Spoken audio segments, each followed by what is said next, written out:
tratando de acordarme hace cuántos años nos conocemos, querido Alejandro Valenzuela. Qué gustazo. Además, ya ¿qué título nobiliario tienes ahora? Presidente y director y Tu servidor. primer vice gobernador. No, hombre, para nada. De Banco Azteca. Todo. Estábamos ahí chambeando en la dirección general del Banco Azteca y muy contento. Pues decías, oye, pues ¿cuánto tiempo tenemos? Mira, yo recuerdo que él me decía, éramos jóvenes promesas y ahora simplemente somos tristes realidades. ¡Ah, vieja realidad! No, toda la vida de conocerte, es un gusto conocerte. ¿Cómo está Banco Azteca? ¿Cómo le está yendo a un banco que a mí, honestamente, me gusta mucho? O sea, es un banco que pues, decidieron ponerse donde no estaban los bancos y hacer las cosas al revés de como las hacían los bancos. Y decirlo resulta fácil, pero son 20 años de historia ya, ¿no? Ya casi, ya estamos llegando a ser este año adultos con 18 años, vamos a redondearlo en 20. La realidad es un banco que entró con mucha claridad al sector popular mexicano. Desde la visión que se tenía en Electra, Ricardo Salinas decidió tener un banco en el 2002 y en 2003 se hizo efectivo. Y la realidad es que cuando ves el crecimiento que ha tenido Banco Azteca en estos últimos 18 años, no deja de sorprender. No deja de sorprender porque hoy en día es el principal empleador bancario en México. No deja de sorprender porque es el banco que más sucursales tiene en el país, cerca de 2,000. Es un banco que tiene más de 15 millones de clientes y más importante aún en términos de la inclusión, hemos sido de cada 10 mexicanos que acuden a Banco Azteca, para 7 de ellos somos su primera experiencia bancaria. O sea, su primer contacto con el sistema financiero. Su primerito. Lo cual te dice mucho, y bueno, pues estamos hablando de más de 27, 28 millones de mexicanos que han pasado por la red de Banco Azteca. Entonces no es menor el tema de lo que se ha logrado obtener en esos años, y al final del día pues hemos sido la posibilidad de tener cuentas muy sencillas de manejar, sin comisiones, créditos también muy sencillos de entender, porque la amortización de todos nuestros créditos son lineales. Entonces siempre el cliente sabe perfectamente dónde está ubicado en su deber. Si tú te pones a ver un día, analizar una tarjeta de crédito clásica de cualquier banco, trata de entender cuánto es amortización y cuánto es capital. O sea... No, es increíblemente complejo. Entonces, algo que me da mucho gusto es que Banco Azteca ha buscado simplificar lo que es la banca, y eso ha ayudado también a la inclusión financiera, porque si tú... Y le ayuda al cliente a saber cuánto tiene que pagar. Porque a ti no te importa saber que la tasa, que el interés compuesto... ¿Es cuánto? A ver, va a llegar mi corte, tengo que pagar cuánto, y cuánto va a pagar el siguiente mes, y es más fácil ordenarte desde el punto de vista de las finanzas personales. Sin duda alguna, y generas confianza. En el momento que tú tienes claridad de lo que va a hacer, ya sabes desde el principio cuánto vas a tener que pagar cada semana o cada vez que tengas que venir a visitarnos, y con eso estamos siempre en ese diálogo que es franco y es claro, no hay sorpresas. El año pasado fue uno de estancamiento en la economía. A como se ven las cosas en el contexto internacional, parecería que ojalá viviéramos 2019, que siempre las cosas se pueden poner más difíciles, que ojalá. ¿Cómo las ves tú desde Banco Azteca? Bueno, pues hoy en día el entorno mundial se ve muy complejo. Me parece que cualquier individuo que quiera ahorita aventurarse a decir cómo van a estar las cosas, no tenemos los elementos. Pero sí, lo que tú comentas es cierto. Si el 2019 fue difícil, ya se antoja desde esta semana que puede ser mucho más complicado. Sí, y quedar en cero este año sería una gloria. Pues ojalá y sea la gloria del cero, pero a final de cuentas ya había que algunos bancos están ya pronosticando una tasa de decrecimiento del 1,5-2% para este año. Pues va a depender del choque, o sea, hay que ser realistas.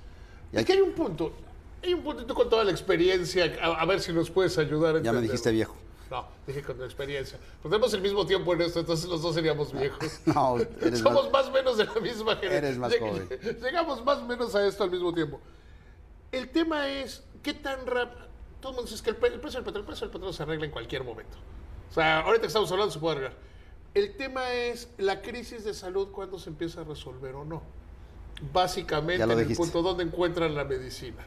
Y eso, entonces decir hoy, vamos a caer 1,5, vamos a caer, si encuentran la medicina pasado mañana, si cómo le pega a México, porque también depende, no necesariamente se va a replicar en Estados Unidos, quizás sí, quizás no, quizás es peor, a lo mejor, pero hoy no podemos, nadie lo puede saber. De acuerdo. Ni el subsecretario, que es el secretario, lo puede saber. Nadie. Entonces, Sí, pero ¿cómo te preparas en un contexto, tú como director de un banco, de volatilidad y de cara a tus clientes? O sea, ¿cómo le dices a tu cliente, oye, ¿cómo seguimos y nos mantenemos sanos los dos?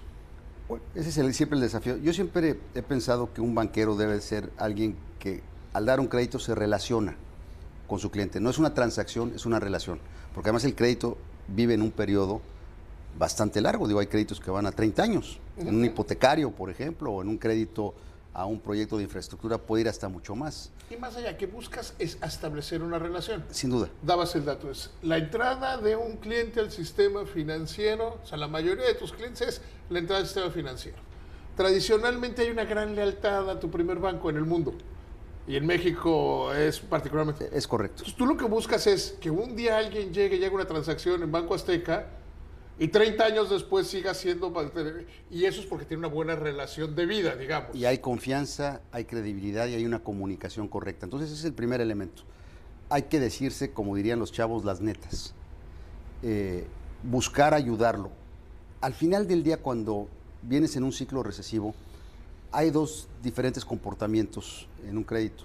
Hay empresas e individuos que no tienen capacidad de pago en ese momento, pero tienen la voluntad de llevarlo a buen puerto.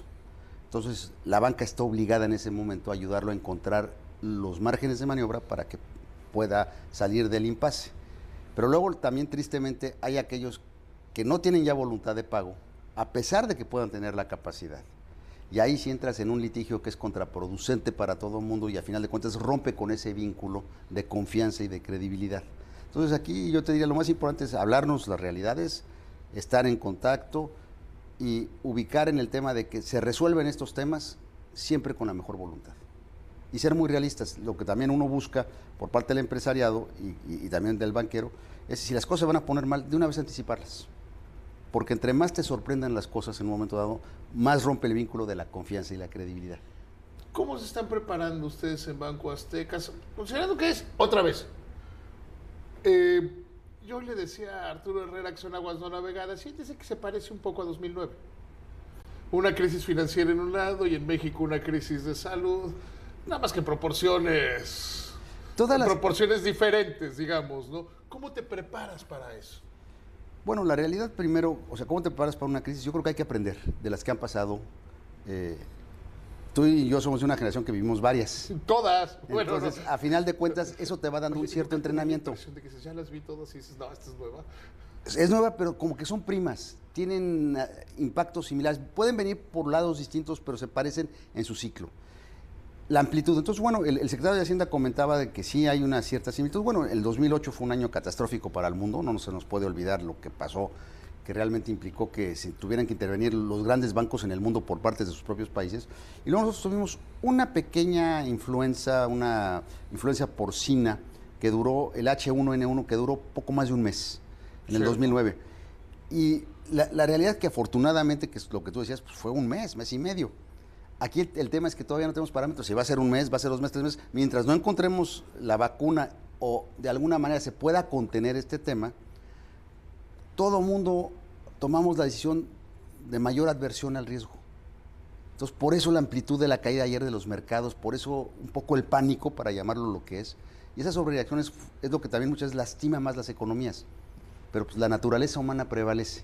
Si todos fuéramos perfectamente racionales y entendiéramos la secuencia de esto y viéramos cómo se va a desplegar y estamos de la mano de los que conocen de estas epidemias, pues a lo mejor nuestra reacción sería de otra manera. Pero probablemente también, si esto se sigue alargando, pues las medidas que están tomando hoy en día en la actualidad sean las correctas. Yo prefiero pecar de prudente a decir, ¿sabes qué? Es que debimos, pero no lo hicimos, ¿no? Sí, o sea, pero ¿qué tanto es de repente en ese pecar de prudentes tomar medidas que no funcionan, que no sirven? Es el riesgo. Y que terminan siendo innecesarias. Es el riesgo, David, y ahí hay que ser muy humildes. Hay dos tipos de errores. Lo que le dominan el error tipo 1, que es decir, hice las cosas, pero al final de cuentas no fue lo correcto. Pero imagínate el error tipo 2, no lo hice y lo debía haber hecho. No, si el debía haber, el si hubiera, ese es mucho peor. Entonces, el actuar ahí me parece, el no actuar es actuar de alguna manera.